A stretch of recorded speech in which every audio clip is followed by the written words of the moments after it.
Shalom semuanya. Alkitab berkata, Yesus mati karena dosa-dosa kita. Dia dikuburkan, tetapi pada hari yang ketiga, dia dibangkitkan. Haleluya! Setelah Tuhan Yesus bangkit selama 40 hari, Tuhan Yesus menampakkan diri kepada lebih dari 500 murid-muridnya untuk membuktikan bahwa dia hidup. Setelah memberikan pesan yang terakhir seperti yang terdapat dalam Kisah Para Rasul 1 ayat 8. Dengan disaksikan murid-muridnya, Tuhan Yesus terangkat ke sorga. Saya percaya kalau kita berada di sana waktu itu, kita pasti akan sama dengan murid-murid Tuhan Yesus yang melihat bahwa Tuhan Yesus bertambah tinggi. Ketika mereka melihat ke bawah, ternyata kaki Tuhan Yesus sudah tidak menyentuh tanah lagi. Perlahan tapi pasti, Tuhan Yesus terangkat ke sorga. Makin lama makin kecil, sampai ada awan yang menutupi dan hilang dari pandangan mata. Sementara mereka terheran-heran melihat ke langit, maka ada 2 orang yang berpakaian putih di dekat mereka yang berkata, "Hai orang-orang Galilea, mengapakah kamu berdiri melihat ke langit? Yesus ini yang terangkat ke sorga meninggalkan kamu, akan datang kembali dengan cara yang sama seperti kamu melihat dia naik ke sorga." Dari ayat ini, saya percaya kalau yang melihat Tuhan Yesus naik ke sorga adalah murid-muridnya Tuhan Yesus, maka yang akan melihat Tuhan Yesus turun dari sorga adalah murid-murid Tuhan Yesus. Katakan amin. Sekarang Tuhan Yesus ada di sorga. Apa yang dilakukan Tuhan Yesus di sorga? Yang pertama, Tuhan Yesus berkata dalam Yohanes 14 ayat 1-3, "Janganlah gelisah hatimu, percayalah kepada Allah, percayalah juga kepadaku. Di rumah Bapa-Ku banyak tempat tinggal. Jika tidak demikian, tentu aku mengatakannya kepadamu. Sebab aku pergi ke situ untuk menyediakan tempat bagimu. Apabila aku telah pergi dan telah menyediakan tempat bagimu, aku akan datang kembali dan membawa kamu ke tempatku, supaya di tempat aku berada, kamu pun berada." Pesan Tuhan Yesus ini ditujukan untuk murid-muridnya. Karena itu, kalau kita mau ikut dalam pengangkatan, maka kita harus menjadi murid Tuhan Yesus. Murid Tuhan Yesus adalah kita-kita yang hidupnya sama seperti Kristus telah hidup. Karena kita hidup sama seperti Kristus telah hidup, maka kita akan menjadi serupa dengan gambarnya.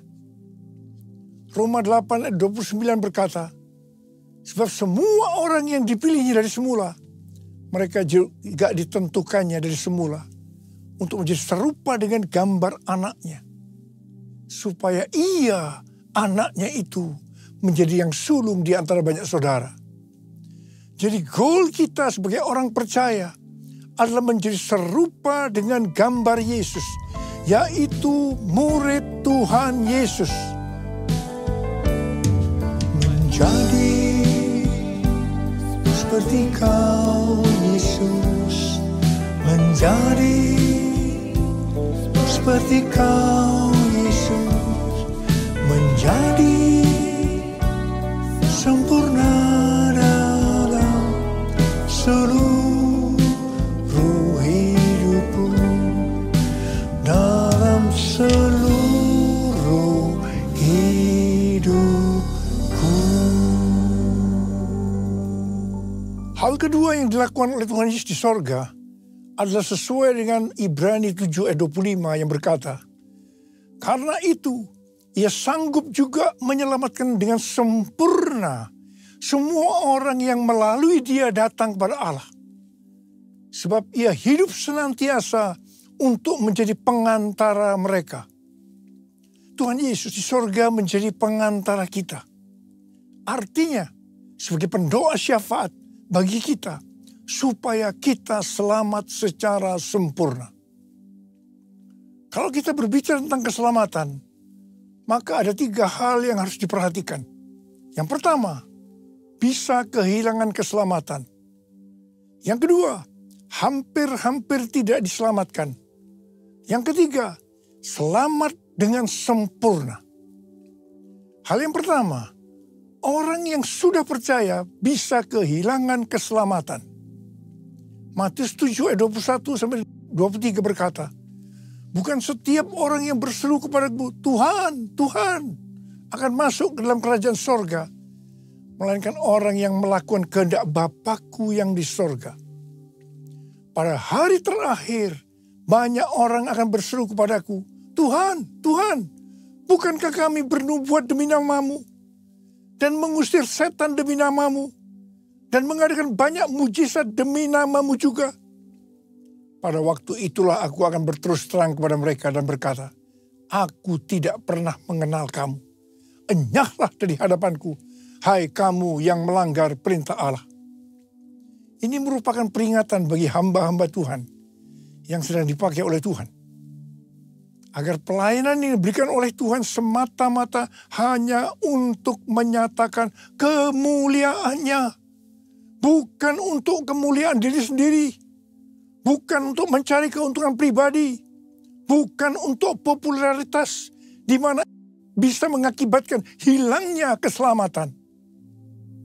Contoh seorang murid yang kehilangan keselamatannya adalah Yudas. Yudas mengikut Yesus begitu lama. Bahkan dicatat dalam Lukas 9 ayat 1 sampai dengan 6. Ia bersama murid-muridnya yang lain pernah melakukan berbagai mujizat dan pelayanan kesembuhan. Namun ia akhirnya memilih meninggalkan Tuhan. Maka hilanglah keselamatannya.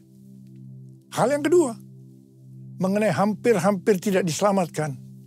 1 Korintus 3 ayat 10 sampai dengan 15 berkata, bahwa kita membangun hidup kita ini dengan dasar Yesus Kristus. Pertanyaannya, bahan apa yang kita gunakan untuk membangun kehidupan kita ini?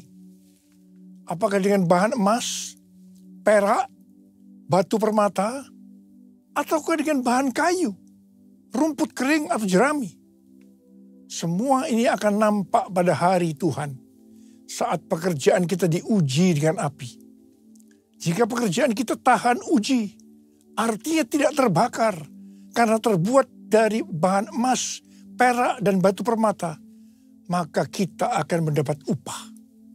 Tapi sebaliknya kalau pekerjaannya itu terbakar karena bahan yang digunakan adalah kayu, rumput kering, atau jerami, maka akan menderita kerugian. Selamat sih selamat, tetapi seperti keluar dari dalam api. Artinya hampir-hampir tidak diselamatkan. Hampir-hampir tidak diselamatkan dapat diartikan.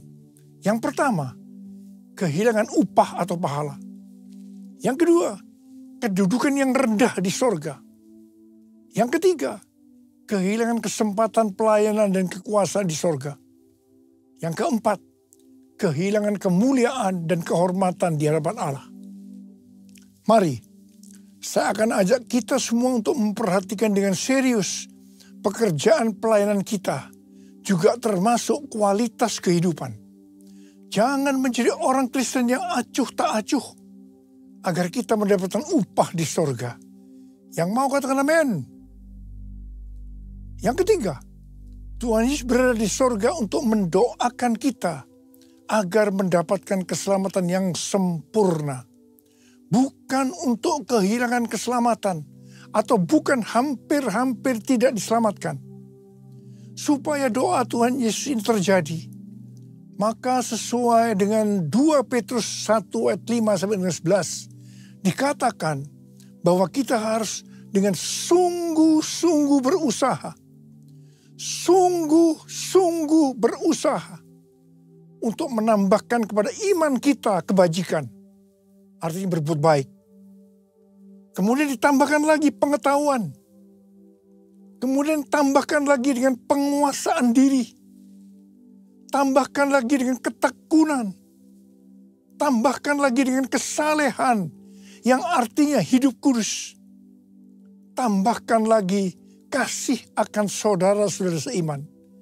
Dan tambahkan lagi kasih akan semua orang. Kalau kita melakukan ini semua dengan sungguh-sungguh, maka kita akan lebih mengenal Tuhan Yesus Kristus. Dan kita tidak akan pernah tersandung. Dengan demikian, kita akan dikaruniakan hak penuh untuk memasuki kerajaan kekal, yaitu kerajaan Tuhan dan Juru Selamat kita, Yesus Kristus. Yang artinya kita mendapatkan keselamatan yang sempurna. Haleluya! Besar anugerah-Mu, berlimpah kasih-Mu, semakin hari semakin bertambah. Besar anugerah-Mu, semakin hari semakin bertambah. Besar anugerah-Mu.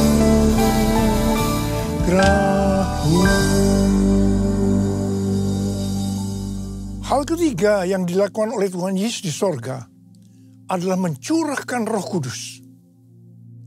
Pesan yang terakhir dari Tuhan Yesus untuk murid-muridnya sebelum ia terangkat ke sorga terdapat dalam Kisah Para Rasul 1 ayat 8 yang berkata, "Tetapi kamu akan menerima kuasa kalau Roh Kudus turun ke atas kamu, dan kamu akan menjadi saksiku di Yerusalem dan di seluruh Yudea dan Samaria dan sampai ke ujung bumi."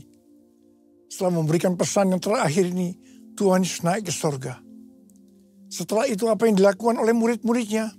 Mereka pergi ke Yerusalem dan berkumpul di ruang atas atau kamar loteng.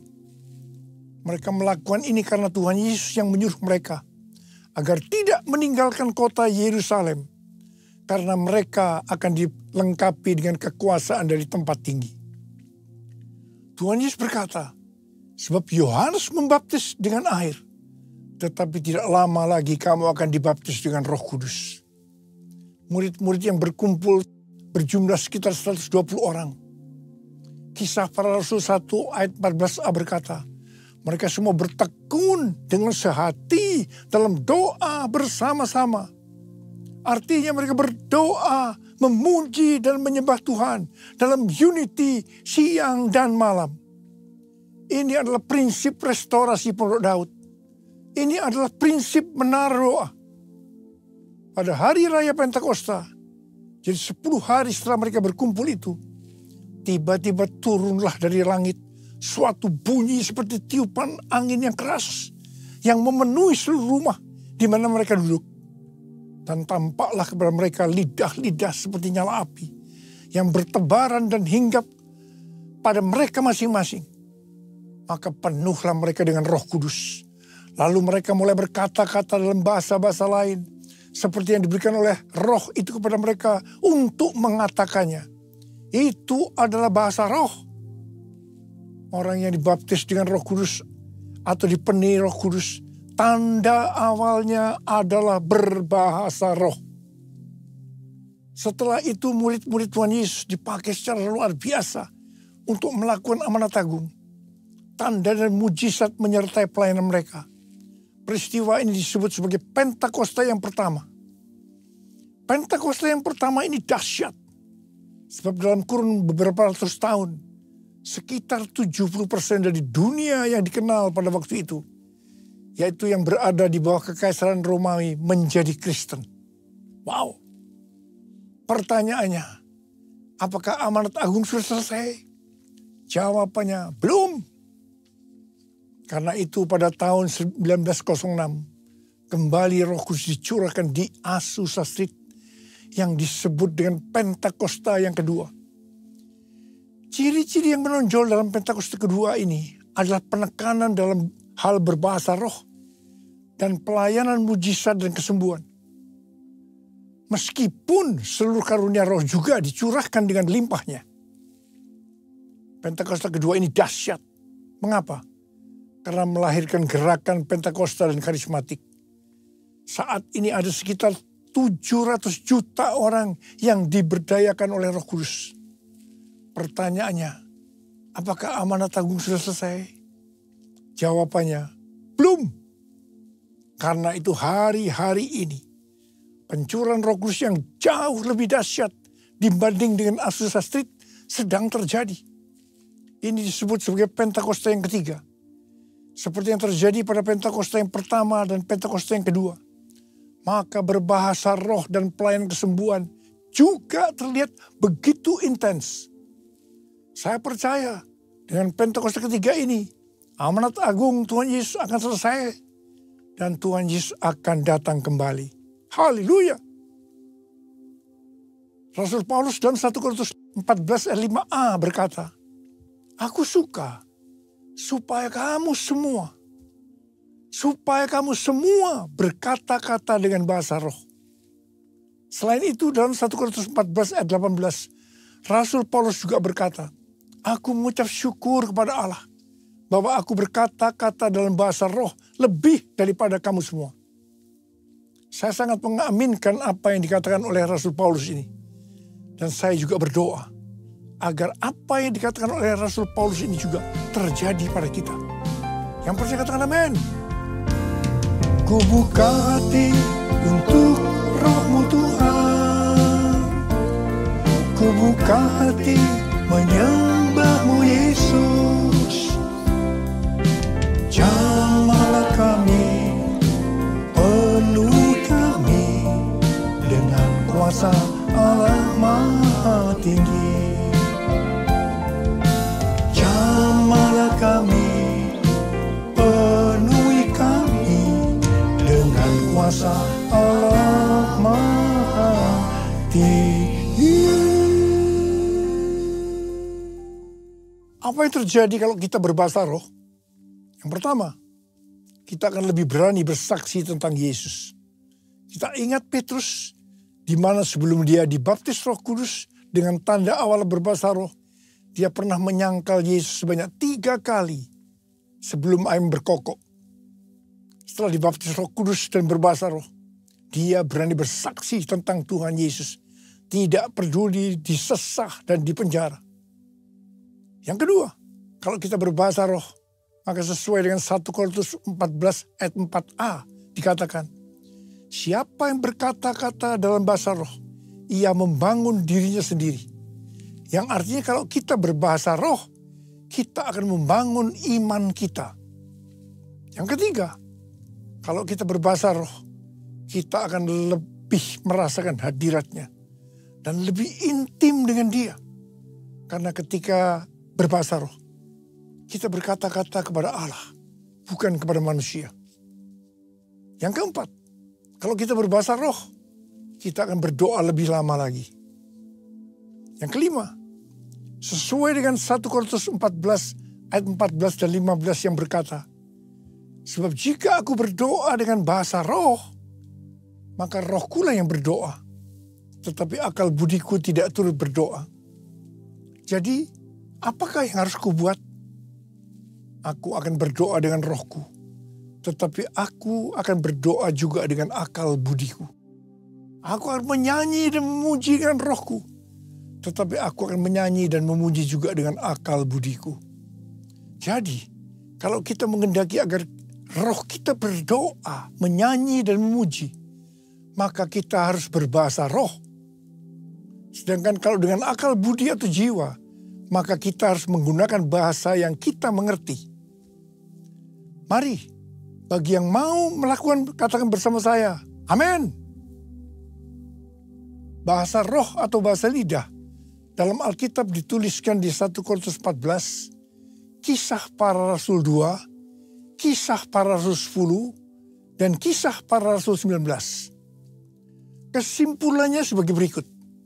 Yang pertama, bahasa roh atau bahasa lidah dalam bahasa Greka atau Yunani disebutkan dengan glosa.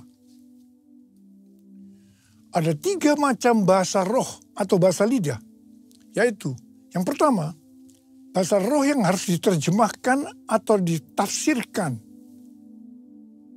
Yang kedua, bahasa roh yang tidak perlu diterjemahkan atau ditafsirkan, karena memang hanya Allah yang mengerti artinya.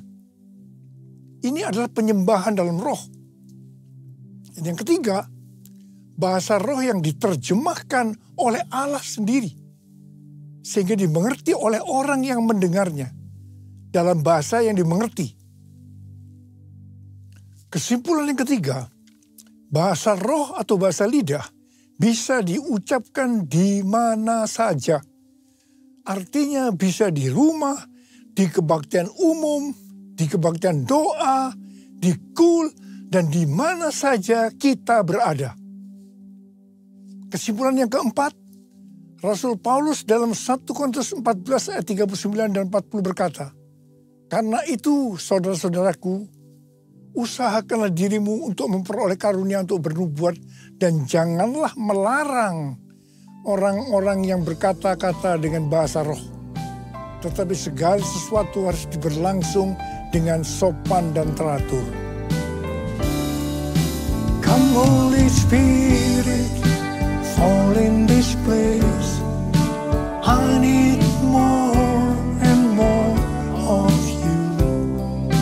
Fill me again with the power of your Spirit. Lord, I'm crying out for more and more of you. Lord, I'm crying out for more and more of you.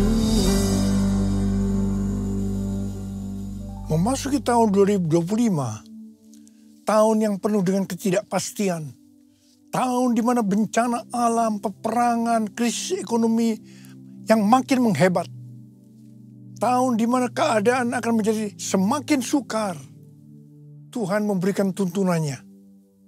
Yang pertama, sesuai dengan Mazmur 27 ayat 14, nantikanlah Tuhan, kuatkanlah dan teguhkanlah hatimu. Nantikanlah Tuhan. Artinya kita harus berharap hanya kepada Tuhan. Katakan amin. Yang kedua, lebih banyak berbahasa roh. Yang ketiga, Tuhan akan menuntun melalui tiang awan dan tiang api. Karena itu kita harus banyak berada dalam hadirat-Nya, supaya kita peka terhadap tuntunannya. Ingat, memasuki tahun 2025 yang seperti ini, justru tema tahun 2025 adalah tahun penuaian. Saya berdoa agar pengurapan Tuhan turun ke atas kita sekarang ini. Pengurapan yang akan memberikan kuasa untuk menyelesaikan amanat agung. Dan pengurapan yang memberikan kuasa untuk menerima dan menikmati penuaian berkat secara materi. Haleluya! Mari, angkat tangan kita. Nyanyikan lagu ini. Curahkanlah kuasa-Mu Tuhan. Mujizat terjadi di tempat ini. Curahkanlah kuasa-Mu Tuhan. Mujizat terjadi sekarang ini. Curahkan ya Tuhan. Curahkanlah kuasa-Mu Tuhan. Mujizat terjadi di tempat ini. Curahkanlah kuasa-Mu Tuhan. Mujizat terjadi sekarang ini. Mujizat terjadi sekarang ini. Mujizat terjadi sekarang ini.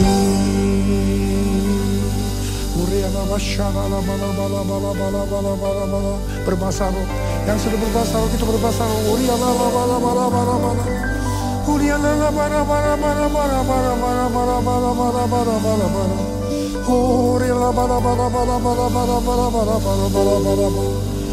Curahkan Tuhan. Curahkan kuasa itu ya Tuhan. Kuasa. Terima kuasa. Terima kuasa. Terima. Dalam nama Yesus. Haleluya. Amin.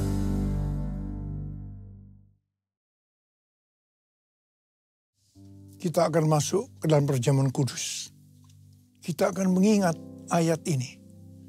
Sebab setiap kali kamu makan roti ini dan minum cawan ini, kamu memberitakan kematian Tuhan sampai ia datang. Perjamuan kudus adalah perjamuan Tuhan Yesus sendiri. Setiap kali kita masuk dalam perjamuan kudus, Tuhan Yesus selalu berkata, biarlah ini menjadi peringatan akan aku. Peringatan akan aku. Karena itu mari arahkan hati kita kepada kebaikan Tuhan.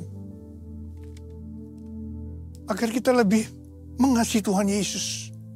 Lebih mengasihi satu dengan yang lain. Mari tundukkan kepala. Bapa, siapakah kami sebelum kami mengenal Engkau? Kami semua orang berdosa. Upah dosa adalah maut, mati. Tapi Engkau yang tidak berdosa telah dijadikan dosa oleh karena kami semua. Engkau harus turun dari surga mulia, mati ganti kami dengan penderitaan yang luar biasa. Sungguh kalau kami pikirkan betapa baiknya Engkau ya Aba.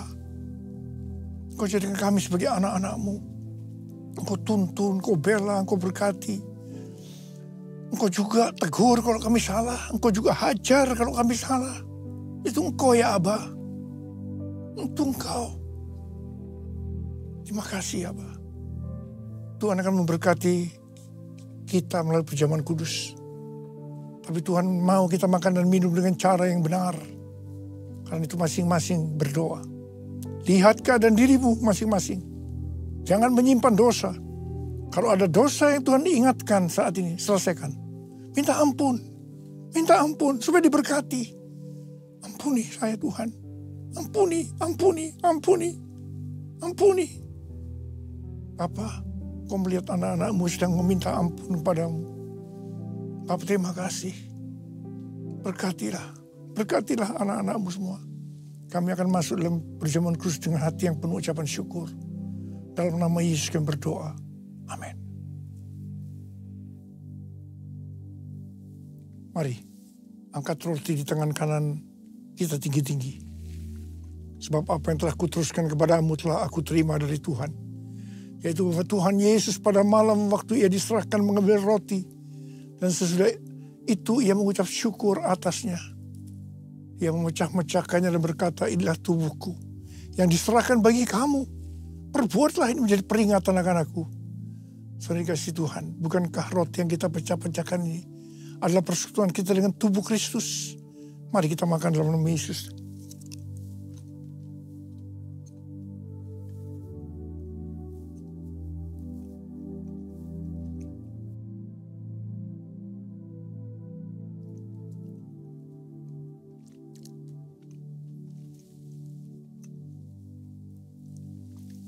Angkat cawan di tangan kanan kita tinggi-tinggi. Demikian juga ia mengambil cawan sesudah makan lalu berkata, cawan ini adalah perjanjian baru yang dimeteraikan oleh darahku. Perbuatlah ini setiap kali kamu meminumnya menjadi peringatan akan aku. Saudara dikasih Tuhan, bukankah cawan pengucapan syukur yang atasnya kita ucapkan syukur adalah persekutuan kita dengan darah Yesus? Mari kita minum dalam nama Yesus.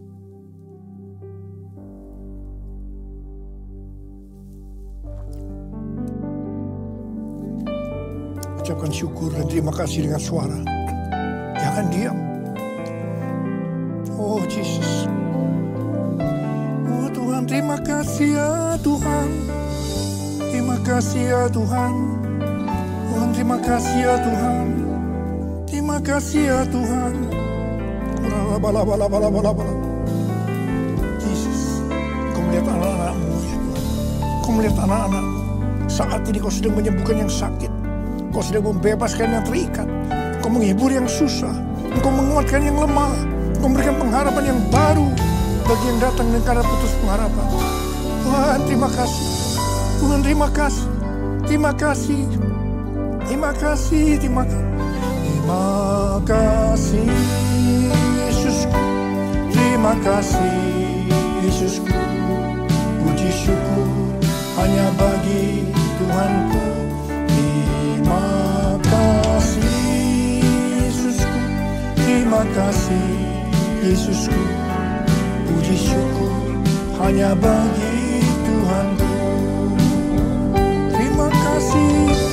Terima kasih Yesusku.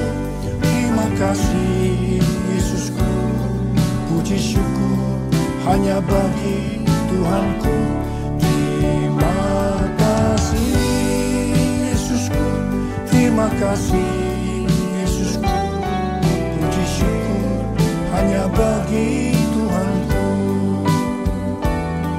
Puji syukur hanya bagi Tuhanku. Puji syukur hanya bagi Tuhanku.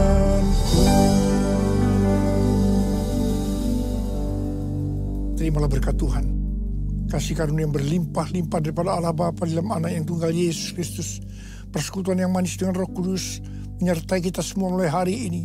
Sampai Tuhan Yesus datang menjemput kita di awan-awan dan bahkan sampai selama-lamanya. Yang percaya bersama-sama katakan amin.